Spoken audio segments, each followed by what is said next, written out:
Noël à toutes et à tous. Bonjour et bienvenue dans cette édition du journal.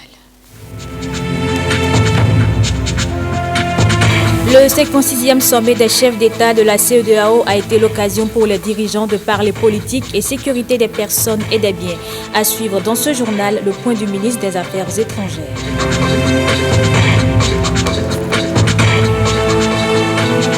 La ministre des Affaires sociales au chevet des enfants malades et à la prison civile de Cotonou. Elle témoigne ainsi combien le gouvernement pense aux populations en difficulté en cette période de Noël.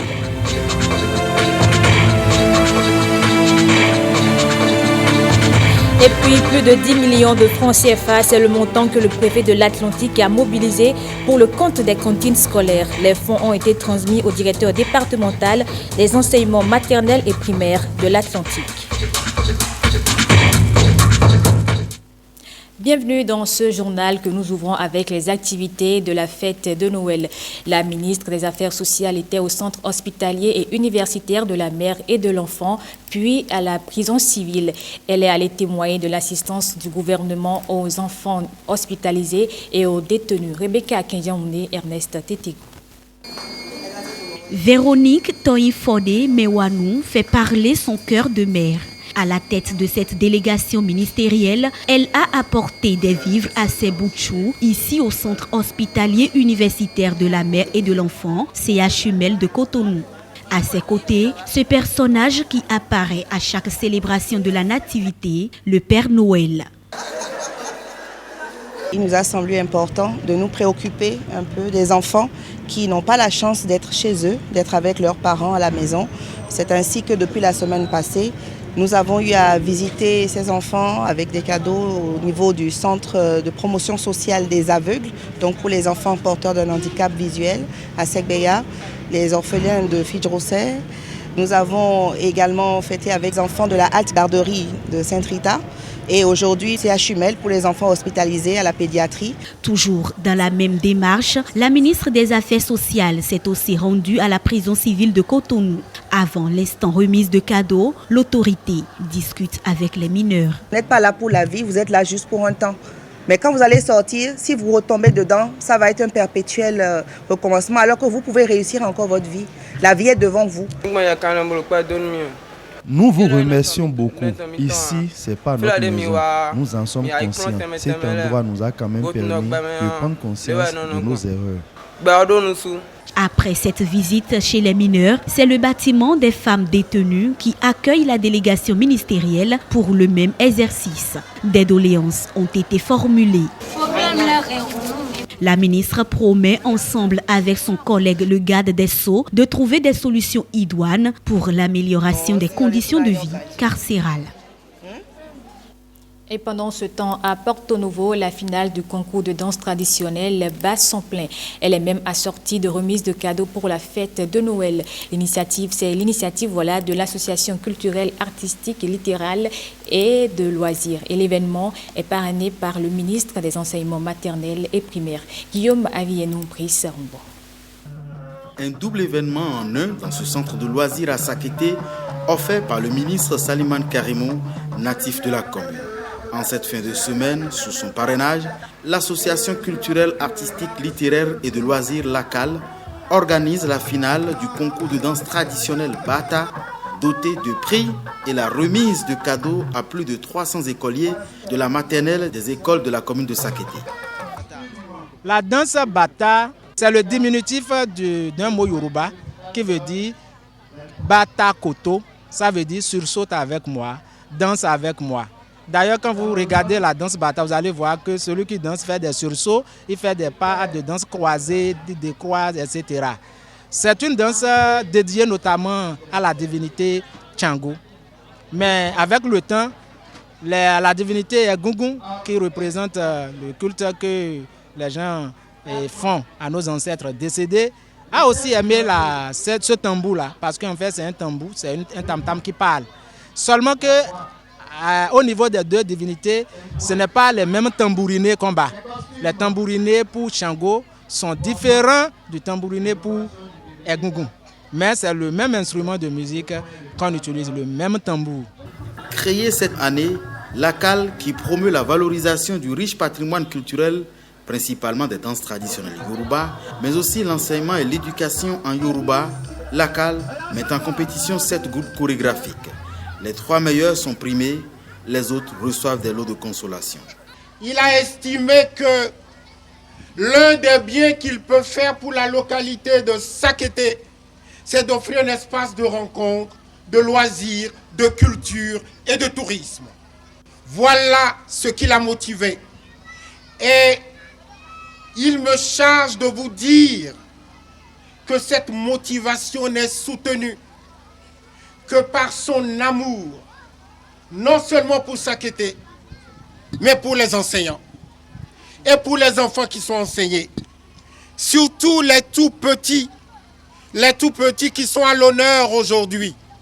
Ce double événement de la finale du concours de danse Bata et de remise de cadeaux pour la Noël introduit de plein pied les apprenants dans les congés de la Nativité et du Nouvel An ici à Sakété. La Banque ouest-africaine de développement reste elle aussi dans la chaleur de la fête. Elle a offert aux enfants de son personnel un moment de convivialité. Le clou de la cérémonie, c'est la remise de cadeaux aux enfants par le Père Noël. Rachida Tsebiomomo Ramatou Lawani. C'est dans une ambiance incroyable que parents et enfants de la grande famille BOA Bénin ont célébré Noël avant Noël. Pour l'occasion, des enfants sapés comme jamais sautillent, chantent, dansent et débordent de joie au rythme des sonorités d'artistes invités.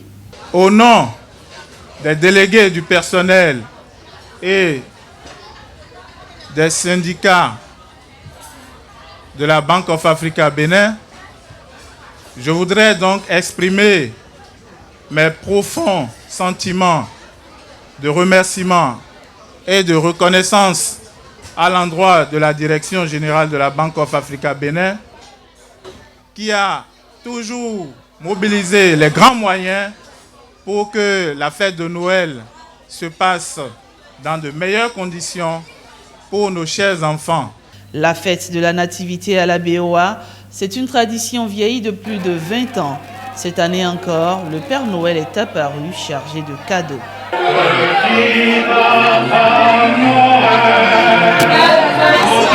Noël. Merci à la direction de la BOA Bénin. Merci à nos chers parents. Que Dieu vous garde et vous protège. Tous les ans, c'est un plaisir pour toute la direction générale, l'ensemble du personnel, d'accueillir ici ceux qui constituent notre famille. Parce que la BOA, c'est une famille. Nous en sommes fiers. L'année qui s'achève a été une année difficile, mais fructueuse. Et je voudrais ici donc remercier tous les collègues qui ont travaillé dur pour faire de notre banque une banque prospère. En comblant les enfants de son personnel autour d'un repas de Noël, la BOA Bénin démontre ainsi combien lui tient à cœur le bien-être de ses collaborateurs. Le 21 décembre dernier, Abuja a accueilli le 56e sommet des chefs d'État de la CEDEAO. Ordre de la rencontre, les questions de la libre circulation des personnes et des biens au sein de la communauté. La politique et la sécurité au sein de la CEDEAO ont également été discutées. Le ministre des Affaires étrangères nous fait ici le point des assises. Vous savez certainement que le président de la République, le président Patrice Talon, a participé à ce sommet de la CEDEAO et a pu exprimer les priorités de notre pays et se rendre compte aussi de la lecture que la CEDEAO a pu avoir de certains développements récents. Je dois dire que le chef de l'État a saisi cette occasion pour échanger avec ses pairs sur les développements récents de notre pays pour ce qui concerne le dialogue politique. Et ce dialogue politique, par le dialogue national, parce que nous avons fait un dialogue politique. Et nous avons profité du Conseil des ministres, mais aussi du sommet pour faire sentir cette nuance-là à nos interlocuteurs. Et notre délégation a informé les uns les autres des mesures d'apaisement et des réformes politiques qui sont en cours. Je crois que La chose la plus intéressante qu'il faut retenir ici, c'est que la CEDEAO a pris connaissance des rapports qui lui ont été soumis sur ce point précis et que cette conférence a félicité le président de la République, le président Patrice Talon, pour le dialogue politique qu'il a initié. Il lui a exprimé sa satisfaction pour le consensus qui a été obtenu entre les autorités politiques et les membres de la classe politique béninoise, ainsi que les mesures d'apaisement prises à la suite de ce dialogue-là. Mais on doit le dire très fort parce que dans l'opinion internationale, les gens croient que dans notre pays, il n'y a que 2 partis qui participent à la vie politique. Donc j'ai saisi cette occasion pour rappeler que nous sommes déjà au-delà de ce nombre de partis, que plusieurs partis, il y en a au moins 8, qui sont actifs dans la vie politique aujourd'hui, qui agissent déjà sur le terrain. Le sommet des chefs d'État s'est aussi prononcé sur la question du terrorisme. La conférence des chefs d'État a donc réitéré un appel au Conseil de sécurité des Nations Unies pour que la force conjointe G5 Sahel soit placée sous le chapitre 7 de la Charte des Nations Unies et a aussi lancé un appel au Conseil de sécurité des Nations Unies afin que la MINUSMA soit dotée d'un mandat un peu plus offensif. Les chefs d'État ont aussi abordé la question de la libre circulation des personnes et des biens. Et sur ce plan-là, ils ont rappelé qu'il était nécessaire que tous les États veillent à la mise en application du protocole sur la libre circulation tel qu'il se rapporte aux droits d'entrée, de résidence et d'établissement. La conférence des chefs d'État a invité les États membres qui ne l'ont pas encore fait à se mettre à jour pour ce qui concerne la carte d'identité biométrique et à exprimer sa satisfaction face aux pays qui ont déjà mis en œuvre cela. Notre pays fait partie des pays qui ont mis en place la carte d'identité biométrique et le système est en place, il fonctionne et parmi les 4 pays, le Bénin a été cité bien entendu comme celui qui a mis en place son système. Alors sur la situation particulière avec le Nigeria, comme vous savez, depuis le 14 novembre, nous avons une première réunion tripartite entre le Niger, le Bénin et le Nigeria pour mettre en place un mécanisme. Ce mécanisme consiste à mettre une force composite. C'était la première recommandation de la réunion du 14 novembre à laquelle j'avais participé avec mes 2 collègues, la ministre du Commerce et le ministre des Finances. Ensuite, il y a eu une autre réunion pour que les États rendent compte de cette décision qui a été prise. Cette étape est franchie. On attend que le rapport de fonctionnement de ce mécanisme-là fasse l'objet d'un examen par la partie nigériane.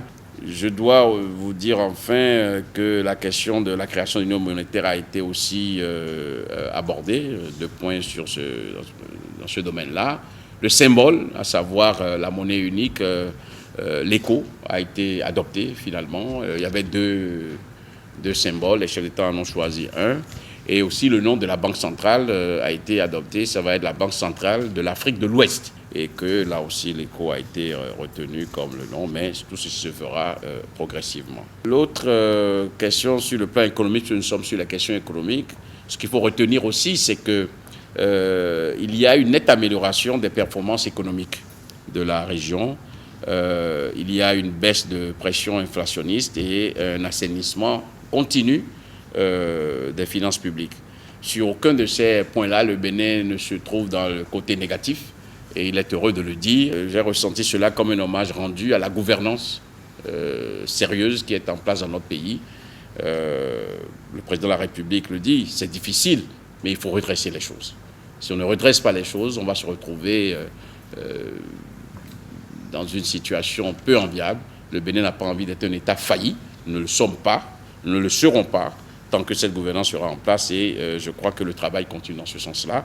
Et il est réjouissant de constater que le Bénin a été cité parmi les pays qui feront une croissance au-dessus de 6% pour l'année à venir. Il a été cité parmi les pays qui ont assaini leurs finances publiques, qui mettent en place les outils de la gouvernance et les réformes qui ont été conduites sur la pression du président de la République, sur son leadership, sont reconnus maintenant dans cet organe d'intégration régionale qu'est la CEDEAO. Le député Nour Mbida reste en contact avec les populations de la 13e circonscription électorale. Lors de sa dernière sortie, il leur a fait le point des activités menées au cours de l'année 2019. Les détails avec Gloria Oni et Olviga Messan. 13e circonscription électorale. Ici, entouré de ses mandants, le député Noum Bida a publiquement communiqué sur les efforts consentis par le gouvernement Talon au plan national. Nous sommes venus rendre compte aux populations qui nous ont mandatés d'un certain nombre d'activités menées au plan national. Nous avons expliqué aux populations de la 13e les tenants et aboutissants du dialogue national, lequel dialogue national a découlé à la révision d'un certain nombre de textes de loi, la charte des partis, le statut de l'opposition, le code électoral, la loi sur le financement public des partis politiques et l'amendement de notre loi fondamentale, la Constitution. Les populations de Djougou ont formulé des doléances à prendre en compte au prochain budget de l'État. Les populations ont souhaité, une fois au retour à Cotonou, que nous puissions vraiment, avec les autres acteurs de la vie politique de notre région, que nous puissions vraiment entamer la démarche pour que, le centre universitaire de Djougou qui a été délocalisé puisse vraiment être restauré. Deuxièmement, il y a une usine de grainage de coton qui était en construction sur la voie de Séro. Les populations ont fortement souhaité que nous puissions faire les démarches nécessaires pour que l'installation et la construction de cette usine puissent vraiment connaître le jour. La 13e circonscription électorale réitère son soutien aux actions du gouvernement. L'opération de recrutement au profit du parc régional W Bénin a démarré et vous allez le voir, les candidats sont confrontés à des épreuves dignes d'un concours militaire. Cyprien Lokossou et Monique Toron y ont assisté. Voici leur reportage. À 5 km, vous aurez une équipe qui va vous donner les témoins et vous revenez à l'arrivée ici. Un véritable parcours de combattants. 298 participants au départ. Après 10 km de course, 60 candidats ont été retenus. Première victoire. Mais rien n'est encore joué. C'est ici que le plus dur commence. Visite médicale. Différentes épreuves sportives et la phase des questions-réponses. Une sélection très minutieuse dans le cadre de ce recrutement des Rangers pour la brigade spéciale au profit du parc national du W. C'est presque un concours militaire pour ces jeunes soldats de cette réserve animalière. On a besoin d'une sélection pure et dure parce que le travail de ranger est un travail qui est très difficile. Le travail de ranger, les rangers vont partir pendant 10 jours en patrouille, en autonomie dans le parc, de manière à pouvoir empêcher les personnes comme les braconniers ou d'autres personnes voulant pénétrer ou étant des gens dans le parc, faire des nuisances au niveau du parc, de la faune et de la flore. Alors c'est vrai que ça ressemble un petit peu à une formation militaire, mais on va dire que ça ressemble à une formation militaire, on va dire au début, sachant que les rangers seront armés quand même, donc il va falloir leur dispenser un minimum de cours concernant l'armement. Et par contre, ils vont avoir beaucoup de cours aussi, en ce qui concerne la conservation, la préservation de la nature. Après 7 heures, voire 8 heures d'horloge, 30 candidats seront éliminés de la course pour laisser 30 continuer. Les gagnants provisoires. Car dans quelques jours, en plus des 30 précédemment retenus, donc sur un total de 60, les 30 rangers de la brigade spéciale du parc national du W seront sélectionnés. Les rangers que nous recrutons n'auront pas vraiment de repos. C'est la grande caractéristique du parc, c'est sa grandeur. Le parc régional W Bénin, une réserve animalière qui fait la fierté du Bénin au plan touristique, se positionne sur une plaque de concurrence internationale. D'autres recrutements sont annoncés pour 2020. Les candidats malheureux à cette étape, eux, sont prêts à réessayer. Et puis les changements climatiques concernent aussi les maires. L'Association nationale des communes du Bénin et l'Union européenne ont donc décidé de les sensibiliser aux effets du phénomène. Les élus communaux sont également informés sur les outils juridiques pour une lutte efficace contre les effets des changements climatiques. François Insou et Abdoulaye Moumouni et Yacoub. La diffusion des résultats du projet de planification énergétique dans les communes du Zou est inscrite au programme de cet atelier. Une rencontre de bilan et de rétrospection. Il s'agit précisément de la planification des 3 stratégies de décarbonisation, donc d'atténuation des gaz à effet de serre, d'adaptation aux effets néfastes des changements climatiques et puis d'accès à l'énergie. Au-delà de notre nation, chacune de nos communes est en mesure d'adhérer par le biais de l'ANCB à la Convention des maires pour l'Afrique subsaharienne. À ce titre, les efforts à déployer suite aux présentes assises pourront être reconnus sur le plan régional et international. En adhérant à cette convention, vous bénéficierez aussi de certains accompagnements techniques et méthodologiques pour élaborer votre plan d'action. Face aux effets des changements climatiques, l'engagement des maires aux accords sous-régionaux conformes à la législation nationale doit être une priorité, selon les acteurs de protection de l'environnement. La température s'élève. Il y a un réchauffement qui est patent et tout le monde le constate. Il y a des inondations et qui deviennent de plus en plus croissantes au niveau de nos territoires. Sur certains territoires, on observe qu'il y a des vents violents qui se manifestent et qui décoiffent même nos salles de classe, ce qui ne s'observe pas par le passé. Que faire aujourd'hui pour s'adapter donc à ces manifestations de changement climatique? Les élus locaux ont la possibilité aussi de poser des actes. Aujourd'hui, les communes ont la possibilité donc de mettre en place des centrales photovoltaïques pour couvrir ces zones-là. Il faut donc déjà qu'ils les connaissent, il faut qu'on les sensibilise sur les possibilités qu'ils ont à entreprendre cette démarche-là et quels sont les outils qui sont disponibles pour eux en termes de coordination nationale, en termes de coordination sous-régionale.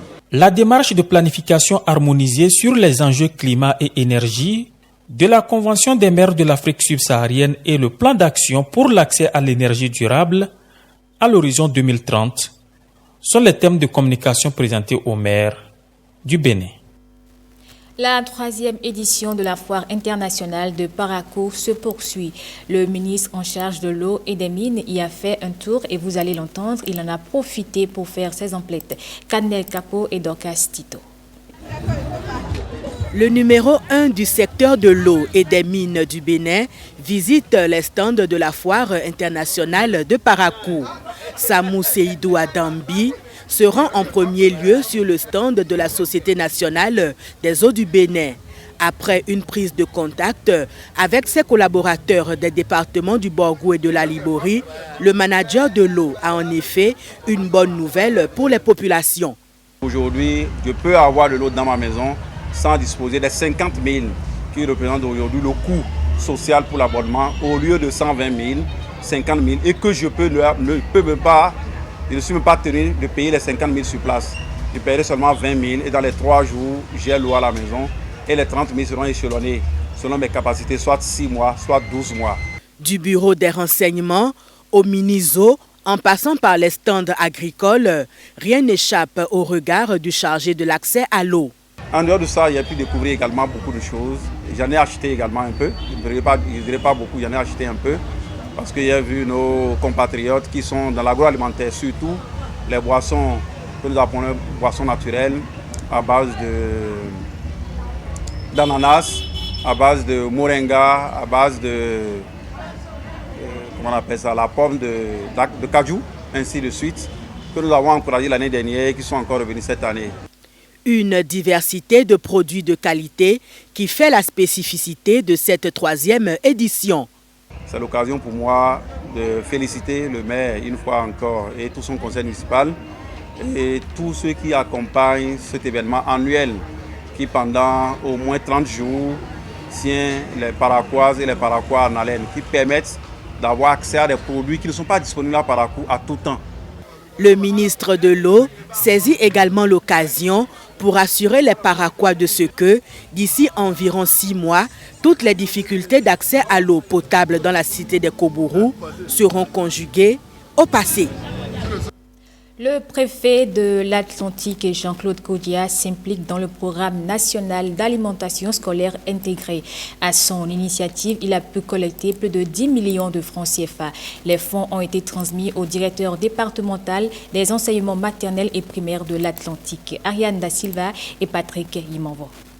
10 650 500 francs CFA mobilisés par le préfet de l'Atlantique, Jean-Claude Kodia, pour accompagner le programme d'action du gouvernement, notamment le programme national d'alimentation scolaire intégré. L'initiative est partie d'un constat. Le constat amer qu'il m'a été donné de faire peu avant et au cours de ma récente tournée annuelle dans le département, c'est que de nombreux enfants, malgré tous ces efforts gouvernementaux, se retrouvent frappés d'une sorte de quarantaine ségrégationniste et donc privés de cette manne nationale, juste au motif d'incapacité de satisfaire à une certaine prise de part, leur incombant, sinon incombant à la communauté d'appartenance.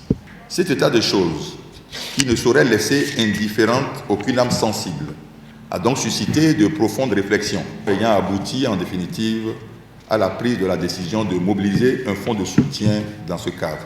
Les fonds mis à la disposition de la direction départementale des enseignements maternels et primaires de l'Atlantique seront investis dans des activités génératrices de revenus. Il s'agira par exemple de réaliser des toits poissons à Soava et dont l'entretien incombera au groupe d'enfants concernés.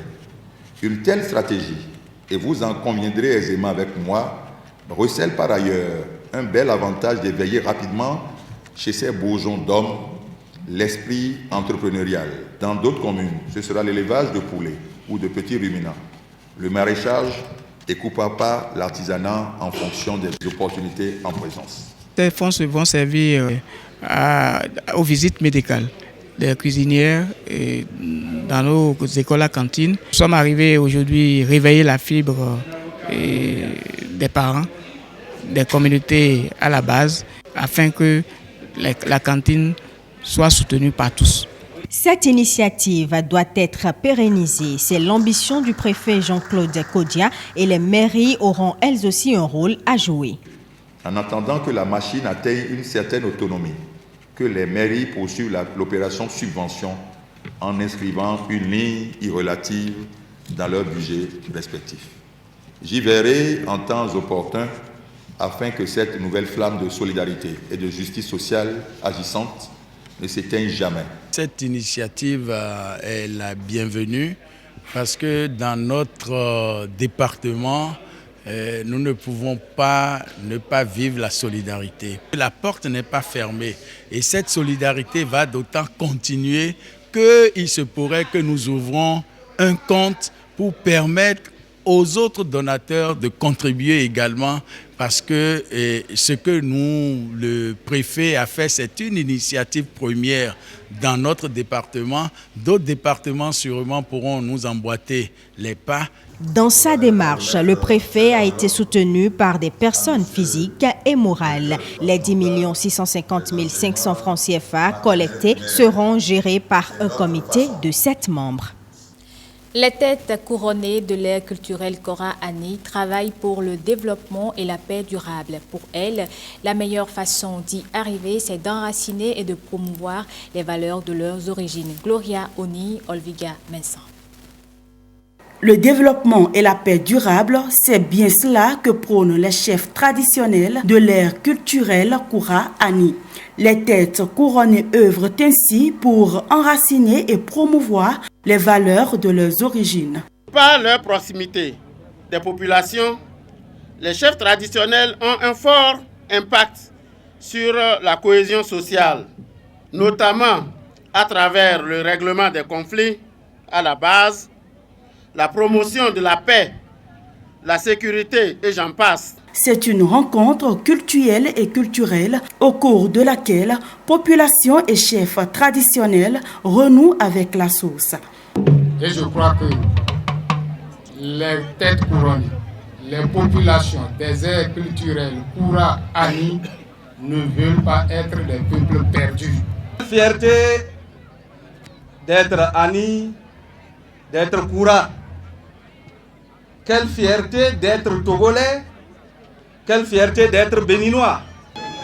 Cette rencontre nous permet, comme l'ont dit mes devanciers, de nous ressourcer, de retourner un peu nos habitudes pour nous dire que nous venons de quelque part.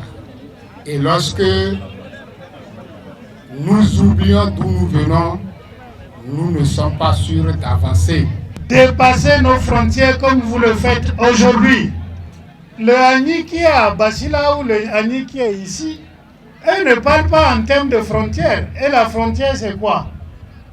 Entre nous, on est tous venus de là. C'est à travers la mise en valeur de leur patrimoine culturel que les populations des aires culturelles Koura et Hani ont mis un terme à cette rencontre. Et c'est la fin de ce journal. Merci de l'avoir suivi et une fois de plus, joyeux Noël à toutes et à tous.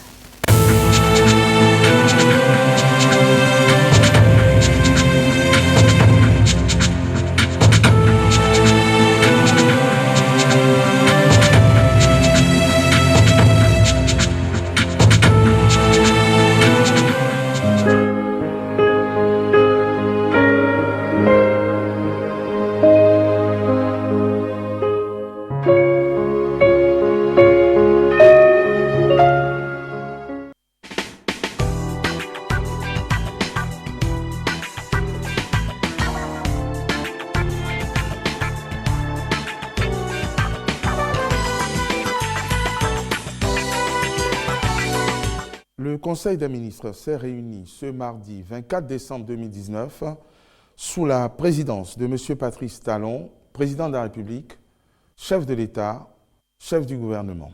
Les décisions ci-après ont été prises au titre des mesures normatives. Conditions de déroulement de la campagne de commercialisation 2019-2020 du soja. Le soja est une spéculation dont la demande est en nette croissance en raison de son potentiel élevé, autant pour des besoins de transformation agricole qu'industrielle. Le gouvernement a donc décidé de promouvoir sa culture en mettant en place les mesures visant l'accroissement continu de la production nationale. Les ministres chargés de l'agriculture et de l'industrie veilleront au développement de la filière. À cet effet, ils sont instruits de procéder à la création d'un comité paritaire État, acteurs du secteur, en vue d'apporter des solutions